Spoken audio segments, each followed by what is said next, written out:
नमस्कार दोस्तों। इग्नू MHI 10 भारत में नगरीकरण चैप्टर 21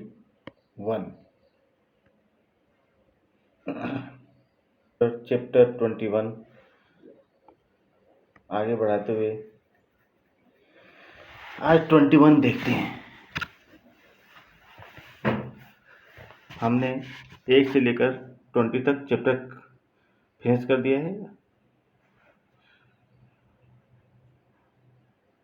चैप्टर 21 दिल्ली नदी तटीय मैदान में सल्तनत की राजधानी नगर।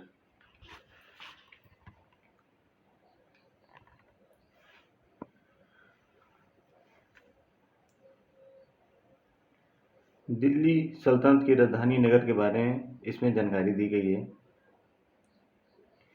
ये इग्नू में इम्पोर्टेंट चैप्टर है।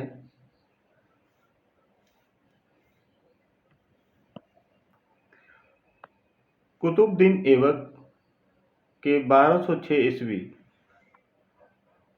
में सिंहासन पे बैठने के साथ दिल्ली सल्तनत की स्थापना हुई। 13वीं-14वीं शताब्दी में सल्तनत में कुछ ऐसी सामाजिक राजनीतिक विशेषताएं मौजूद थी जिसने सुल्तानों को राजधानी नगरों के निर्माण के लिए विवश किया। दिल्ली सल्तनत के नए सुल्तान अपनी सत्ता को मजबूत करना चाहते थे। उन्होंने अपनी सेना में सैन्यकर्मियों की भर्ती तथा तैनाती की। ऐसी दशा में नई राजनीतिक व्यवस्था को अपनाना भी आवश्यक हो गया था। अर्थात 14वीं-13वीं शताब्दी की प्रतिस्पर्धा राजनीति में सत्ता को सुदृढ़ बनाने के लिए निष्ठावान सैन्य वर्ग की तैनाती तथा एक महत्वाकांक्षी निर्माण कार्यक्रम की रचना की गई, जिसमें नवगठित दरबार एकत्र हो सके। 14वीं शताब्दी के उत्तरार्ध में दिल्ली के सुल्तानों ने मात्र अंतर व्यवस्थापक और अंतः व्यवस्थात्मक संघर्षों को जीतना पर्याप्त नहीं समझा, बल्कि उन्होंने अपनी राजधानियों की स्थापना भी की। दिल्ली का नदी तटीय क्षेत्र इस बसावटों से भरपूर था और अतीत की प्रतिस्पर्धियों का अवशेष था। नए सुल्तान न केवल पुरानी राजधानी पर कब्जा रखना चाहते थे, अपितु नई राजधानी निर्माण करके भी अपनी सत्ता को मनवाना चाहते थे। इस परिप्रेक्ष्य में दिल्ली के निवासियों से बलपूर्वक शहर को खाली कराने में मोहम्मद तुगलक के ऊर्जापूर्ण हस्तक्षेप तथा पुरानी सल्तनत राजधानियों तथा उपनगरों में फिरोज तुगलक के निर्माण कार्यकलापों तथा इन क्षेत्रों में उनके सेवकों की सूबेदार के रूप में तैनाती को समझा जा सकता है। नगरों और राजधानियों की इतनी अधिक संख्या क्यों? दिल्ली के 7 नगर बताए जाते हैं। दिल्ली में अधिक नगरों और राजधानियां होने को लेकर विद्वानों में विवाद है। एक कारण अत्यधिक जनसंख्या होना बताया जाता है।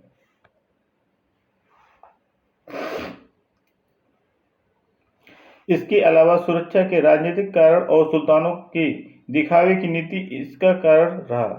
कुछ विद्वानों का कहना है कि अधिक भीड़ के कारण आगरा के स्थान पर दिल्ली राजधानी बनाया गया। इस प्रकार अकबर ने पानी की कमी के कारण फतेहपुर सीकरी को छोड़ दिया था। फिरोज तुगलक ने ऊपरी चट्टानों तरों पर स्थित नदी के पास राजधानी बनाई, परंतु अधिक खर्च के बावजूद तुगलकों के बाद के सुल्तानों ने दिल्ली के मैदान के आंतरिक भूभाग में निर्माण कार्य करवाया। दिल्ली ए कुहना का सल्तनत की राजधानी के रूप में अभियुक्त है। दिल्ली कुहना कुतुब दिल्ली के आसपास का क्षेत्र था। इसका सल्तनत की राजधानी के रूप में चयन को लेकर विवाद है। सुल्तान कुतुब अल दीन 1206 से लेकर 1210 और आराम शाह के लिए राजधानी के रूप में पहली पसंद लाहौर था, न कि दिल्ली ए कुहना। इल्तुतमिश ने दिल्ली कुहना को अपनी राजधानी चुना, जिसका पहली कारण नगर के वे महत्वपूर्ण लोग थे जिन्होंने सिंहासन पर उसके दावे का समर्थन किया। फिर अनेक शत्रुओं के कारण लाहौर उसके हाथ से निकल गया था। दिल्ली एक होना उसके लिए सुरक्षित स्थान था। उस समय उत्तर पश्चिम में आक्रांताओं के विरुद्ध पंजाब हरियाणा पट्टी अत्यधिक उपयोगी उपयोगी बचाव पट्टी अव्यवस्थित थी। अपनी स्थिति मजबूत बनाने के लिए इल्तुतमिश अनेक सैन्य गुलामों को खरीद लिया था,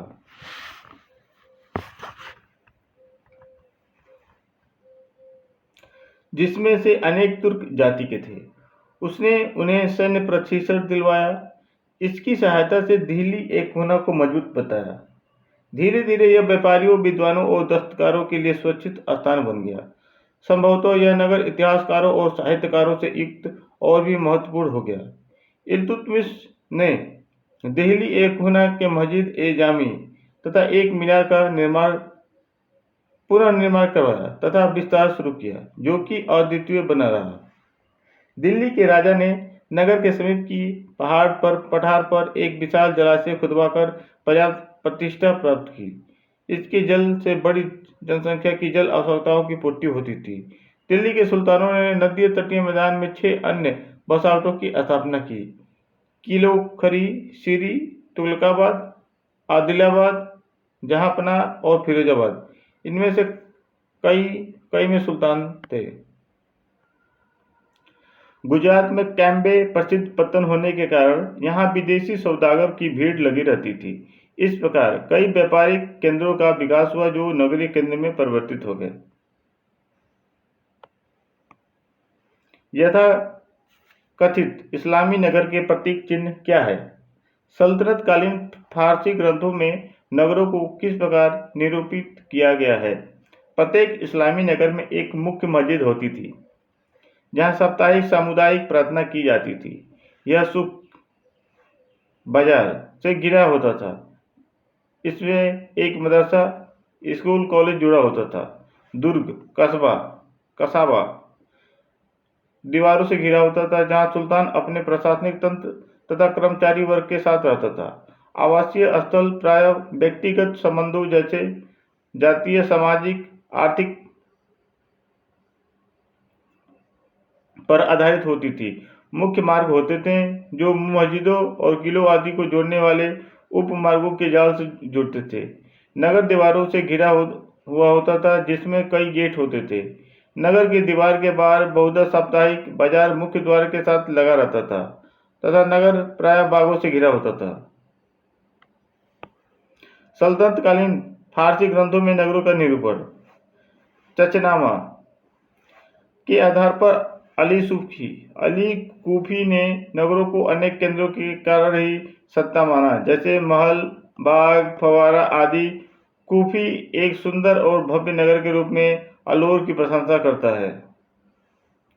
इसे हिंद और सिंध की राजधानी बताता है। अलौर विभिन्न प्रकार के राजकीय भवनों, बागों, फव्वारों, झरनों, मैदानों और पेड़ों से सुसज्जित था तथा मेहरान नदी के तट पर अव्यवस्थित था। कूफी ने नगरों को प्रशासनिक मुख्यालय के रूप में निरूपित किया है। ये किलेबंद भी होते थे। तारीख ए मुबारक शाही उल्लेख करती है कि लोग किस प्रकार ग्रामीणों की और उनकी सरलता और नगरीयता के अभाव के कारण खिल्ली उड़ाते थे। ग्रंथ के अनुसार शेख निजामुद्दीन एक बार नए धर्मांतरण करने वाले द्वारा अब दांत साफ करने वाली दातुन का प्रयोग की रीति के प्रति अनभिज्ञता प्रकट करने पर कवि उबैद ने उनका मजाक उड़ाया। शेख रिजकुल्लाह मुस्तकी भी यही लिखता है कि ग्रामवासियों को उनके गंवारपन के कारण आसानी से पहचाना जा सकता है। इब्न खल्दून ने नगर की सभ्यता को धोरी माना है। नगरों को प्रायः सांस्कृतिक रूप से परिष्कृत और सभ्यता का प्रतीक माना गया।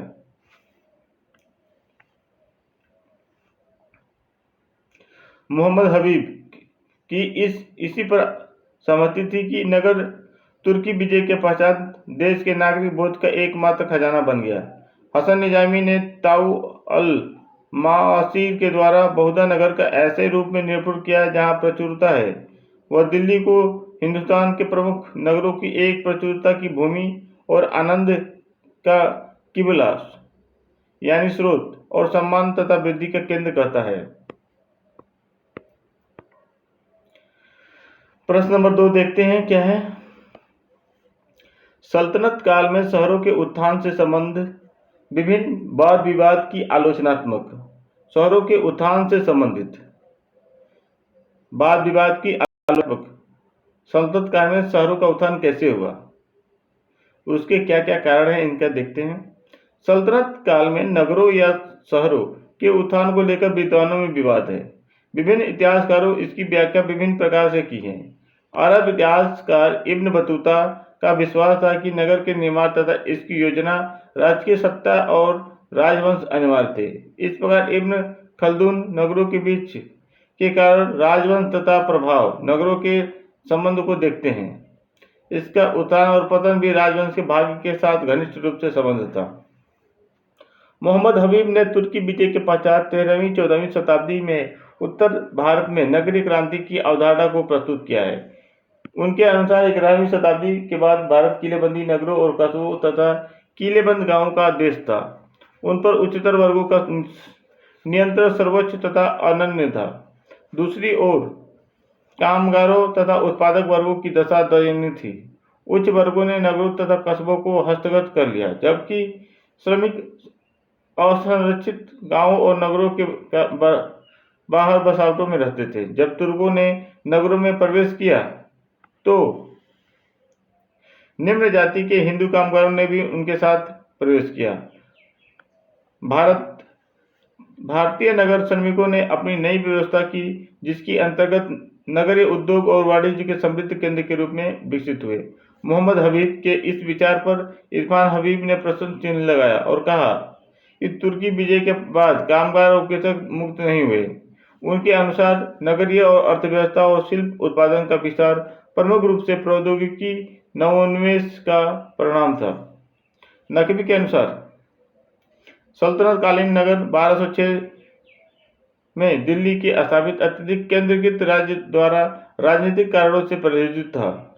इन नगरों में लाहौर, सियालकोट, मुल्तान, दिल्ली, हिसार, जौनपुर आदि मुख्य थे। उदयमान नगरों का भौतिक आधार वाणिज्यिक यातायात और भौतिक औद्योगिक समृद्धि द्वारा प्रदान किया गया। नकवी नगरों के विकास को आंतरिक शांति और सुरक्षा की स्थापना करके विधि व्यवस्था को बनाए रखने के लिए सुगम प्रशासनिक संगठन की व्यवस्था करके, उद्योगों का नगरीकरण करके, संचार प्रणाली में सुधार लाकर राज्य की कार्रवाई के परिणाम के रूप में देखती है। आंद्रे विक ने सल्तनतकालीन कस्बों को सैन्य नगर के रूप में अभिव्यक्त किया है तथा उनका तर्क दिया है कि इसमें कुछ विकास नगरों के रूप में हुआ है। उसने इनका कारण नकदी का प्रचलन और एकता प्रणाली का विकास बताया।